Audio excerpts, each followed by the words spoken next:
Hello అండి. నేను doctor Sanjay Kumar Edla. నేను యూరాలజిస్ట్‌ని, యూరాలజీ క్యాన్సర్ స్పెషలిస్ట్‌ని, రోబోటిక్ సర్జన్‌ని. సో ఏమేమంటే ప్రాస్టేట్ ఎన్లార్జ్‌మెంట్ అంటే ఏమి? దీనివలన వచ్చే సిమ్టమ్స్ ఏమి? మూడోది దీంతోని ఇన్వెస్టిగేషన్స్ ఏంటి? నాలుగోది ట్రీట్మెంట్ ఏంటి? ఐదోది సర్జరీ ఎప్పుడు చేయాలి? ఓకే. ఇవి 5 డిస్కస్ చేద్దాం. సో ప్రాస్టేట్ అన్నది ఎక్కడ ఉంటుంది అంటే మూత్రాశయం నుంచి మూత్రం బయటకు వచ్చి ద్వారం దగ్గర ఉండేది ఈ గ్లాండ్ అన్నట్టు, ప్రాస్టేట్ గ్లాండ్ అన్నది. సో ఇది ఇనీషియల్గా అంటే మనం యంగ్ ఉన్నాము, 20s 30sలో ఉన్నాము అన్నప్పుడు ఇది మన స్పర్మ్కి ఫుడ్ ప్రొడ్యూస్ చేస్తుంది. సో దాని వలన పిల్లలు పుట్టడంలో ఆ సెక్షువల్ ఫంక్షన్లో ప్రాస్టేట్ గ్లాండ్ చాలా ఇంపార్టెంట్ రోల్ ఉంటుంది. కానీ ఒకసారి మన ఫ్యామిలీ అయిపోయినది అంటేను యాక్చువల్లీ ప్రాస్టేట్ గ్లాండ్ అంతగానం యూజ్ ఉండదు. ఓకే. సో దీంతో ప్రాబ్లం వచ్చేసల్లా 50 తర్వాత, మెయిన్లీ 60 తర్వాత ప్రాబ్లమ్స్ వస్తాయి. సో ఫస్ట్ అన్నాను ఏమి ఉంటుంది అంటే ప్రాస్టేట్ ఎన్లార్జ్మెంట్ అంటే దీని పొజిషన్ అక్కడ కాబట్టి ఇది మూత్రాశయంలోంచి మూత్రద్వారం దగ్గర ఈ గ్రంథి ఉంటుంది కాబట్టి ఇది పెద్దగా అయింది అంటే మూత్రద్వారం చుట్టూ పెద్దగా అవుతుంది కాబట్టి మూత్రము బయటికి రావడం తగ్గుతుంది అన్నట్టు. ఓకే. ఫ్లో మీద ఎఫెక్ట్ పడుతుంది కాబట్టి మూత్రం అంత ఈజీగా బయటికి రాదు. ఓకే.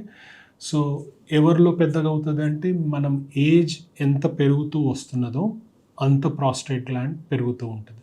నార్మల్గా అరౌండ్ లేట్ 50s ఎర్లీ 60sలో స్టార్ట్ అవుతుంది. 80sలో ఉన్న వాళ్ళ ప్రాస్టేట్ సిమ్టమ్స్ ఎక్కువ ఉంటాయి, వాళ్ళ గ్రంథి సైజు కూడా పెద్దగా ఉంటుంది కంపేర్ టు 60s. ఒకటి. రెండోది ఏమి అంటే ఇంకేమి కారణాలు ఉండొచ్చు అంటే నార్మల్గా ప్రాస్టేట్ గ్లాండ్ పెద్దగా అవడం అన్నది టెస్టోస్టెరాన్ మీద డిపెండెంట్ ఉంటుంది. సో ఎవరికన్నా బాడీలో ఎక్కువ టెస్టోస్టెరాన్ ఉన్నది అంటే మెయిన్గా బట్టతలు ఎక్కువ ఉన్నది అంటే వాళ్ళల్లో ప్రాస్టేట్ గ్లాండ్ పెద్దగా ఉండే ఛాన్సెస్ ఉన్నాయండి. ఓకే. సో ఇది ప్రాస్టేట్ ఎన్లార్జ్మెంట్ గురించి. దీని సిమ్టమ్స్ ఏముంటాయి? సిమ్టమ్స్ అలా వచ్చేసి ఇప్పుడు నేనేమన్నాను అంటే మూత్ర ద్వారం దగ్గర ఉంటుంది కాబట్టి దాంతో దీన్ని ఫ్లోని ఆపుతుంది కాబట్టి సిమ్టమ్స్ అలా వచ్చేసి మూత్రం సిమ్టమ్స్ ఉంటాయి. ఏమేమి ఉంటుందంటే మూత్రం తరచుగా పోవడము, మూత్రం వెళ్ళడానికి అక్కడ వెంటనే పరిగెత్తాల్సి వస్తుంది, అక్కడ వెళ్ళిన తర్వాత మూత్రం వెంటనే రాదు, మూత్రం ఆగి వస్తుంది, మళ్ళీ మూత్రం పోయడానికి మొక్కాల్సి వస్తుంది, మళ్ళీ లాస్ట్ వచ్చేసి మూత్రం పోసిన తర్వాత ఇంకా మూత్రం మిగులున్నట్టు అనిపిస్తుంది. ఓకే. ఇవే సేమ్ థింగ్ ఇంగ్లీష్లో ఏమంటాము అంటే frequency, urgency, hesitancy, intermittency, sense of incomplete empty. ఈ 7 సిమ్టమ్స్ అలా వచ్చేసి ప్రాస్టేట్ గ్రంథి పెద్దగా అవుతున్నది అని చెప్పి తెలుస్తుంటుంది. ఇంకో సిమ్టమ్ అలా వచ్చేసి రాత్రి నిద్రలోకి వెళ్ళేసి మూత్రంకి పోవడం. ఓకే. సో ఇది ఎప్పుడు మొదలవుతుంది అంటే లేట్ 50s ఎర్లీ 60sలో మొదలవుతుంది. ఇన్వెస్టిగేషన్స్ ఏం చేస్తాం? జనరల్గా దీనికి అన్నిగానం ఇన్వెస్టిగేషన్స్ ఉండవండి.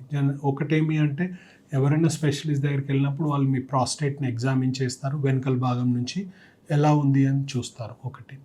అవసరం ఉంటే పిఎస్ఏ బ్లడ్ టెస్ట్ అని ఒకటి చేస్తాము, అంటే ప్రాస్టేట్ స్పెసిఫిక్ యాంటీజెన్ అనే బ్లడ్ టెస్ట్ చేస్తాం. దీనివల్ల మనకేం తెలుస్తుంది అంటే ప్రాస్టేట్ క్యాన్సర్ ఉండే ఛాన్స్ ఉందా లేదా ఒకటి. రెండోది ప్రాస్టేట్ గ్రంథి ఎంత సైజు ఉన్నది అదొకటి తెలుస్తుందండి.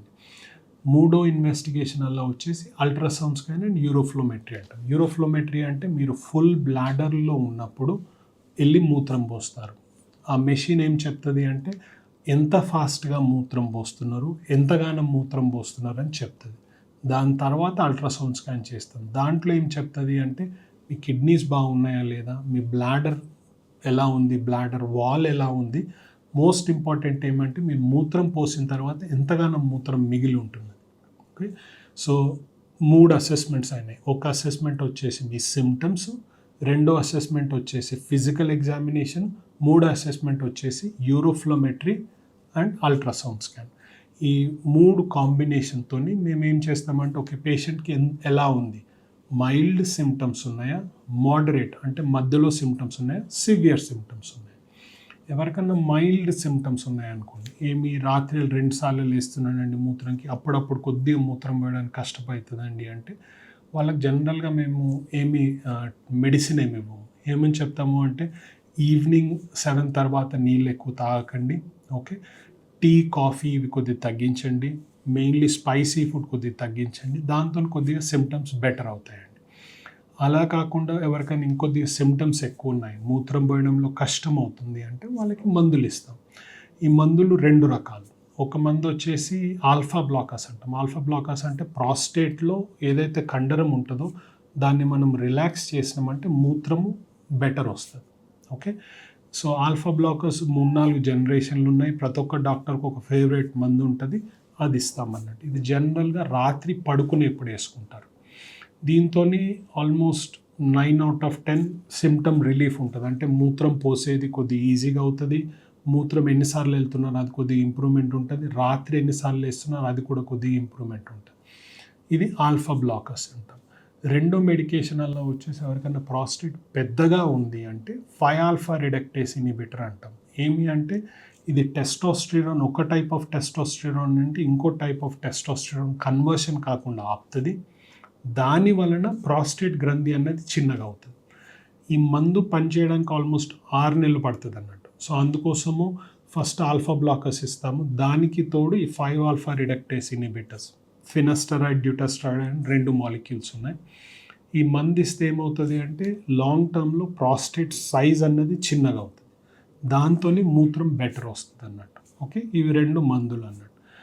ఒకవేళ ఎవరికన్నా ఈ మందులు ఇచ్చినాను కానీ వాళ్ళకి సిమ్టమ్ రిలీఫ్ లేదు ఒకటి, రెండోది వాళ్ళకి మూత్రం చాలా నిలిచిపోతున్నది, మూడోది చాలా సిమ్టమ్స్ ఉన్నాయి. అంటే మూత్రద్వారం ఎంత టైట్ అయిపోయింది అంటే మనం ఎంత మందులు ఇచ్చినా కానీ ఓపెన్ కాదు అంటే వాళ్ళకి సర్జరీ అవసరం ఉంటుంది.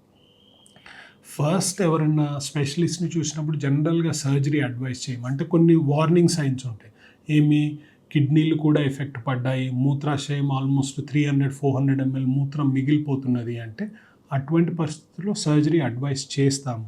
కానీ జనరల్గా మందులు ఇచ్చి చూసి పని చేయకపోతే అప్పుడు సర్జరీ ఉంటుంది అన్నట్టు. సో సర్జరీ అలా వచ్చేసి ఇప్పుడు కరెంట్లీ మనం చూసాము అంటే 2 రకాల సర్జరీ ఉంటుంది.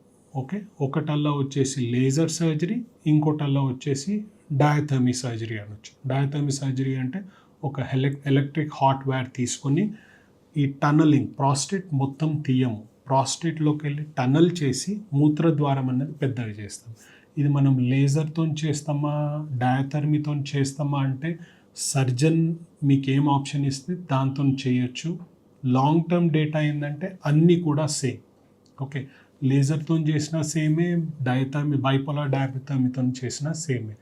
ఎంతవరకు ఆ హోల్ని పెద్దగా చేయగలము, ఎంతవరకు ఏదైతే బ్లాకేజ్ ఉన్నదో దాన్ని ఓపెన్ చేయగలము, దాంతో మనకు మూత్రం బయటికి మంచిగా వస్తుందా లేదా అన్నది తెలుస్తుంది.